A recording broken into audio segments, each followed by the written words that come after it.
Good evening to wherever you may be. It's time now for Midnight Baseball's 2018 Resurrection. Spring training is around the corner. Let's call it 20 days, 25 days. It's February 1st, and Midnight Baseball is doing something kind of fun and new. I'm recording on two different devices right now. I'm doing a live Instagram. I see you, Cannon. What's going on, bro? Thank you for checking in. I'm also doing it for the green screen behind me for the YouTube channel. But we're doing a review of every team every day this month. I know I can plagiarize the 30 clubs in 30 days for MLB, but it's a great idea, right? There's 30 teams in baseball, 30 days in a month. This is February. There's 28, if not leap year. But we're bringing jokes, we're bringing humor, we're bringing all kinds of fun stuff to the table. And today, it's the New York Yankees, right? Let's talk about the Yankees today. For all you Yankees fans, Yankee haters, we'll get after it in a second, okay? News and notes going on. What happened? A sad story today for someone's playing career. Mark Appel, the former first-round draft pick from the Houston Astros, went to Stanford. We all know he went an extra year of college, got his degree.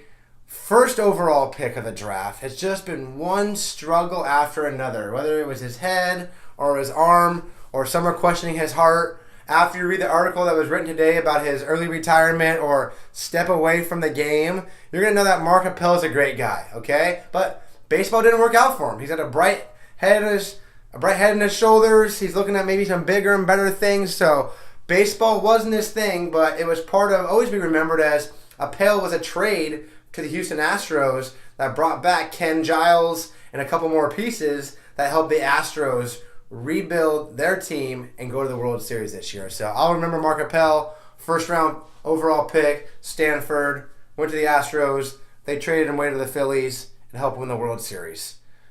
Brewers are still looking for a starter. They want one in a trade. Is it Michael Fulmer, Chris Archer, or I've heard rumors of Patrick Corbin from the Diamondbacks, even though I don't really understand that. Why would the Diamondbacks trade a starter when they're trying to go to the playoffs again? But nonetheless, Brewers looking for a starter. Is it Yu Darvish, Jake Arrieta, Lance Lynn, some of the other free agents out there? Keep an eye on that, all right?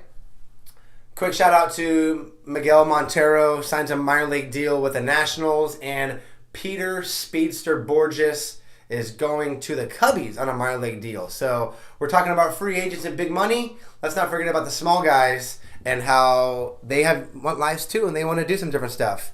Ken, I am teaching you stuff. I love this Instagram Live. If you want to chat with me, post some questions, try doing that. I'll try to stay interactive throughout this little process here, okay? But the New York Yankees, let's do this in a couple minutes. Give you a Yankees quick overview. First and foremost, who's in the team? What are they dealing with, right? We've got Brett Gardner in left field, Aaron Hicks in center field, and Aaron Judge in right field.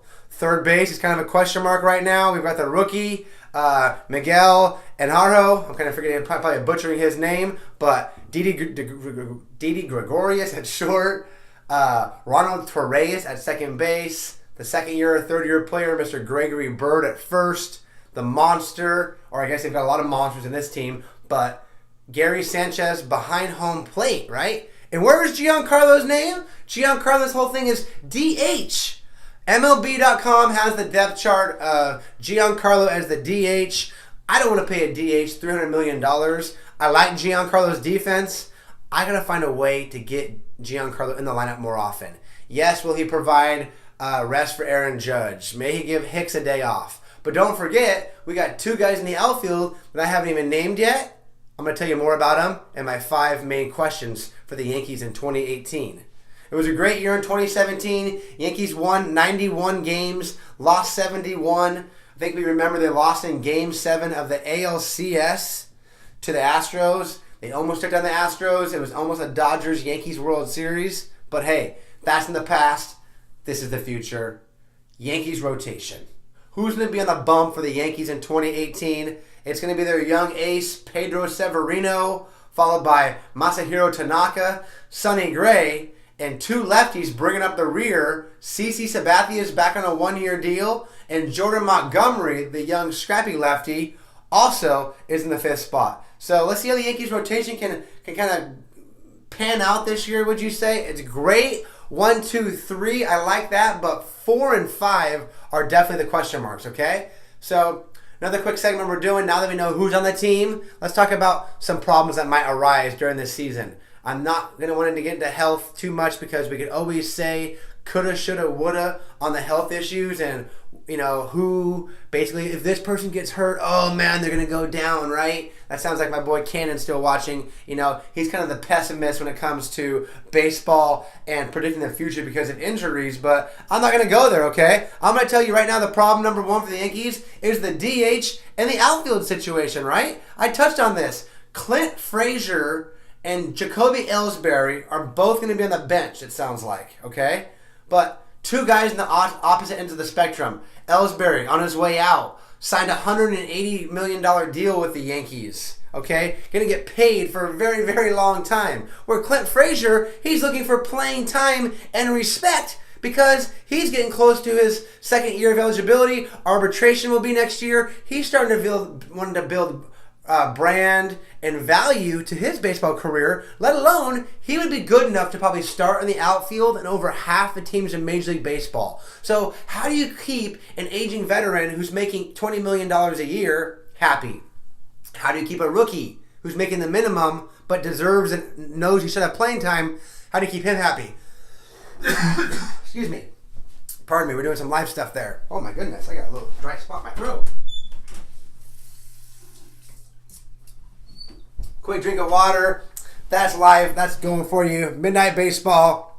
Next question for you. Rotations 4 and 5. I want Yankees to go trade some of the farm system. Whether it's Gleyber Torres, Justin Sheffield. One of the number 1 picks. Go get another starter. CC Sabathia is not going to stay the whole season. Jordan Montgomery, still really young, okay? If you want to win the World Series and go out and get Giancarlo, go out and get a 4th or 5th starter. That way you have a little insurance. Something happens to Tanaka's UCL ligament. Something might happen to Sonny Gray. You never know. He's had some injuries over the last few years. But rotation depth is something that I would look into if I was the Yankees. Check that out. Brian Cashman. Number 3. Sorry about that. Still got a little dry spot. 3rd base and 2nd base. A rookie is going to start at 3rd base in Miguel A. and Ronald Torreyes. Ooh, I don't know about that, right? We could have had Kinsler at 2nd base. I know the Yankees did sign a sneaky good sign in Danny Espinosa, the former National and Angel Espinosa. Maybe he'll have a good spring training and kind of be a platoon guy to go with Torreyes.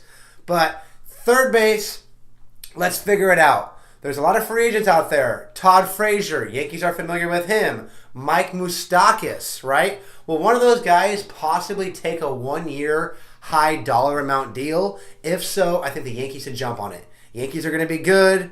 Yankees are going to be wanting to be the win the World Series, right? Because they've traded a lot of their prospects last year to win now and go at Giancarlo. So the time for the Yankees is now. Can they make it happen? I've given you a few ways for them to get the 4 or 5 figured out. Figure out 3rd base. Also figure out how you're going to keep the clubhouse happy, okay? Holy moly, this dry spot has got me going. Midnight Baseball. Shout outs going to Cannon, of course, for watching the whole show and dealing with my dry spot on this first time. Maybe I'll have to get a little more lubrication going before the next time happens. But RockLife.org, retired Dodgers, jersey number 34. Great article yesterday by Bob Nightingale about how the Chief Wahoo logo will be leaving the Indians jersey after this season. I've been an advocate for changing the name as well. No more Cleveland Indians, Cleveland Natives. Let's start it. It's only right. Let's respect Native Americans. One more tidbit we got going on. What else? What else we got? Oh, yeah. If they don't win, it's okay. There's all kinds of fun stuff we're going on, guys. But I'm rambling here. We're back. More shows coming up every day. Let's go. Woo!